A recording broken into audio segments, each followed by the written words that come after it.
Juan Kapitulo 6, versikulo 35. Si Jesus miingon kanila, "Ako mao ang pan nga naghatag sa kinabuhi. Ang muari kanako dili nagayod gutomon, ug ang mutuo kanako dili nagayod uhawon." Ang mga puno Pan sa kinabuhi. maglikon unta sa mong pagtuo ug gagaka kami sa pagtuman sa imong mahal nga kasuguan. Ang Ginoo manaa kaninyo. Sakto sa Ebanghelyo sumala ni San Mateo.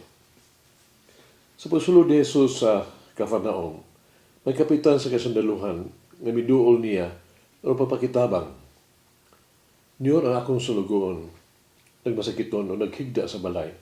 Dili siya makalihok, ilabihan ang pag-antos.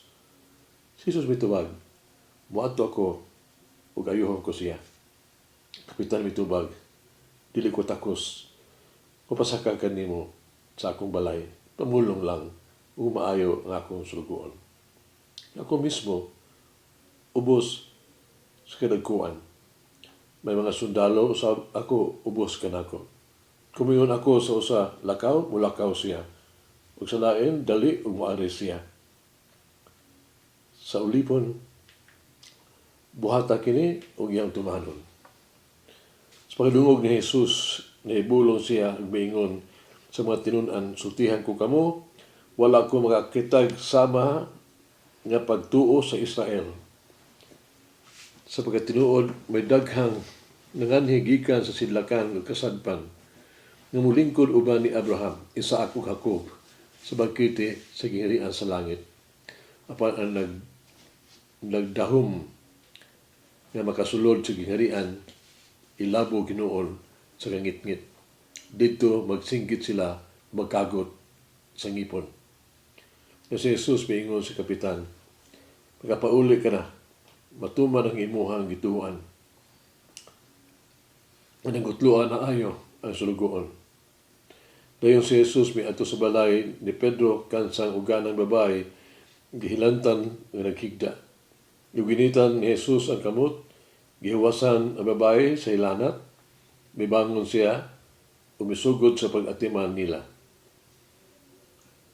Sa pagsalumsom na, ilang gidala kay Jesus ang daghang giyawaan. Pinagi sa kapulong, gipagawas niya ang mga daotang espiritu, giayo ang mga masakiton. Iya kining gihimo, ano matuman ang giingon sa propeta Isaías, giayo niya ang atong balatian ug sakit. Ang Ebanghelyo sa Ginoo. Pasalamati ang Ginoo kay siya maayo, ang iyang gugma mulungtad hangtod sa kahangturan. Pasalamati ang Diyos sa tanang mga Diyos, ang iyang gugma malungtaron. Pasalamati ang Ginoo sa mga Ginoo, ang iyang gugma malungtaron.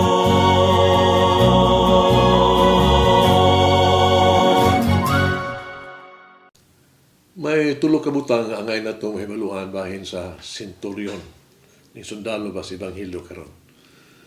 Una, kinsa kining senturyon? Wala singan, kita wala sa senturyon. Nagpasabot kini sa Latin ang senturyon og 100. Usa gatos. Usa siya usa ka tawo nga may otoridad, may gahom. Siya nagdumala sa usa ka gatos ka sundalo. Usa siya ka commander. Siya aduna siya mga ulipon. Busa siya usa ka agalon. Kini nga senturyon na balaka usab sa kaayuhan sa iyang ulipon.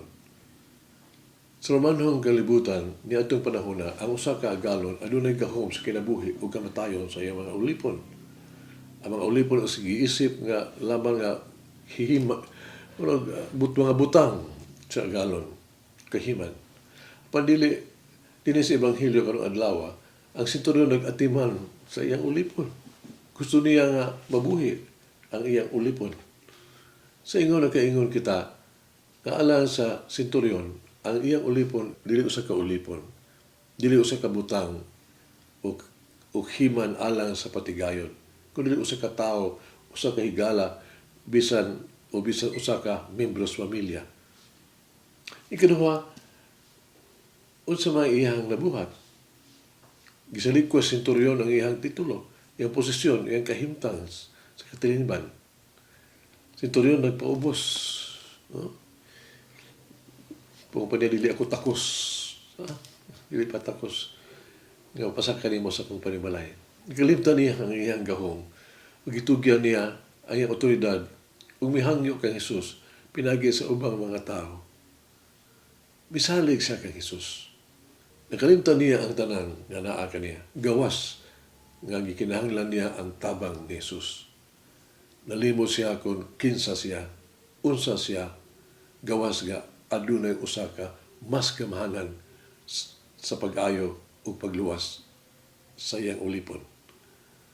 Mituo siya nga si Jesus lamang ang makahimo og usa ka butang alang kanila. Si Jesus lamang ang manluluwas. Si Jesus ang solusyon sa ilahang dinaliang panginahanglan. Si Jesus mao gayud ang tinubdan sa kinabuhi. Ikatulo, unsa man ang angay natong makatunang gikan sa senturyon? Wala siyang ngalan, busa mahimo nga kita siya. Sama kaniya, dunay usab kita yung mga tao nga ubos sa tuang pagatiman, mga tao nga nagtrabaho alang kanato, mga tao nga nagsalig kanato. O kinahanglang tagdo nato sila. Dili ingon og mga mamumuo, dili ingog mga katabang, kundi dili ingog mga tao nga ingog mga miyembro sa tuang pamilya. Sila mahimong panginahanglan sa tuang tabang, mga kita kinahanglan usab nga labaw pa, nga mabinantayon, mas mabalakon kita, concern alang silang kayuhan. Alang ni atong ubos sa tuang mga pagatiman, alang ni atong labing ubos pagyod sa tuang katilingban, o sa tuang panimalay. Kinahanglan natong buhaton ang usa ka butang aron ilang makitaan kung masinati si Jesus. Kinahanglan dan-on nato si Jesus ngadto kanila. Kinahanglan dan-on nato sila kang Jesus. Ug aduna kitay daghang paagi sa pagdala kanila ngadto kang Jesus. Kinahanglan nato siyang buhaton og usa ka butang alang kanila, no? Ug si Jesus naghulat kanato sa pagdala kanila kaniya ngadto kanila. Pagkatong nato karon ang atong kaugalingon. Sama sa senturyon, kinahanglan usab nato hikalimtan ang ato ang pangandoy sa kalungganan. Mao lamang ato ang mahinumduman nga si Jesus ingon nga ato ang magtatabang ug mananampal. Kinsa katong atong dan-on o kinsa atong dan-on ngadto kang Jesus aron iyang ayohon. Mas gulanon bahin sa kinabuhi ni Elizabeth. Ang nagsaulog si Elizabeth, nagsaulog sa iyang adlaw na tawhan, gibitar niya ang iyang mga suol ng mga higala, sila bit maayo kaayo o adunahan sa iyang kinabuhi. Buta na siya sa higala. Unsa gusto ni mga akong dadon, unsa gusto ni mga akong buhaton. Malipay kaya ako nga mutabang, no? Sip birthday gift nimo. Sila sabit paingon lang, uban sa bugos nga, pagkasinsiro ba? Ako ang kinahanglan, maulang imuhang presensya ako ng pag-ampo. Kini, ang imong labing maayo, nagasa alang kanako. Mga igsoon, mula kini, kita ba? Mabinatiyon o mahunaon niya itong ubos sa ito ang pagkatiman o niya itong ubos sa ito ang otoridad? Mag-apo kita. Diyos na kailaka sa tanan, ikaw lamang ang nagbuhat sa langit ug sa yuta. Uban sila kong bugos na pagsalig sa imuhang gahom ug ebidensya. Ibayaw ko kanimo, kini mga tao, kaminahal ug duol sa ko ang kasing-kasing. Dado ko silang ganha kanimo, alon imo silang palanginan. Amen. O mga Mary, hold me in your heart. Help me to trust in the Lord. Umalangin ng Diyos magagahong sa tanan, Amahan, Anak, ug Espiritu Santo. Amen. May the Lord of the divine mercy bless us all, heal us from all diseases and suffering. Ayun unta niya kita, tanang mga sakit na to sa lawas, o sa kalag, body and soul. In the name of the Father, the Son, and of the Holy Spirit. Jesus, I trust in you. Amen. Whoever eats the bread of life will never hunger, says the Lord. Kay galaan inyong nabati ang pagpaambit ug hamubong pamalandong sa pulong sa Dios pinaagi sa tulumanon pan sa kinabuhi nga gidumala ni Monsignor Daddy Silva. Hangtod na usab sa sunod higayon, daghang salamat. The bread of life.